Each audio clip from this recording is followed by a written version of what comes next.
Hello दोस्तों, कैसे हैं आप। उम्मीद है आप सब खैरियत से होंगे। हेल्थ टिप्स ऑफिशियल में आपको खुशामदीद कहते हैं। दोस्तों, आज की हमारी वीडियो है जो है कि आपके दांत, मिसाल के तौर पर अगर आप मामूल के मुताबिक इसकी सफाई नहीं करते, अगर पान वगैरह खाकर, गुटखे वगैरह खाकर आपके दांत ख़राब हो चुके हैं, इनके ऊपर जंग लग चुका है, तो उनको बिल्कुल भी साफ़ करने का तरीका जो है वो इस वीडियो में हम आपको बताने जा रहे हैं। तो वीडियो शुरू करने से पहले अगर किसी दोस्त ने, अगर किसी भाई ने मेरे इस चैनल को सब्सक्राइब नहीं किया तो बराए मेहरबानी मेरे इस चैनल को सब्सक्राइब कर लें, साथ में इस बेल आइकन के ऊपर प्रेस कर दें ताकि हमारी न्यू नोटिफिकेशन सबसे पहले आप तक पहुंचे।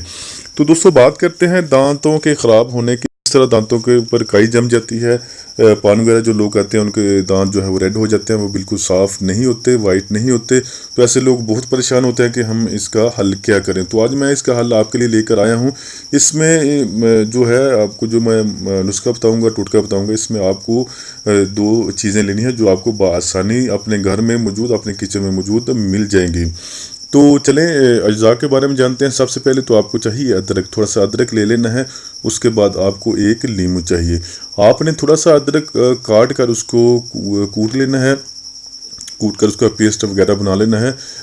पेस्ट इस हिसाब से बनाना कि आपको पता होगा जब आप अदरक को मतलब लेकर कूटेंगे डंडे के साथ या ग्राइंडर में करेंगे, ग्राइंड करेंगे तो वो बिल्कुल पतला हो जाएगा। आपने उसमें एक नींबू जो है वो, आधा नींबू जो है उसको निचोड़ लेना है।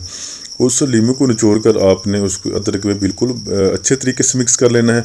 फिर अपनी उंगली पर लेकर वो अपने दांतों के ऊपर उसको लगातार 1 या 2 मिनट तक आपको उस अदरक को मतलब जैसे ब्रश करते हैं उस तरह आप अपने दांतों को रगड़ें। जैसे आप अपने दांतों को रगड़ेंगे तो इंशाल्लाह आप देखेंगे 2 या 3 दफ़ा सुबह या शाम, दोपहर, 2-3 दिन में आप देखेंगे आपके जो दांत हैं जो बिल्कुल सफ़ेद हो जाएंगे, मोतियों की तरह चमकने लगेंगे।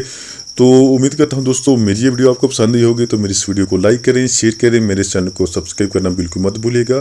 Thanks for watching. अल्लाह हाफिज़।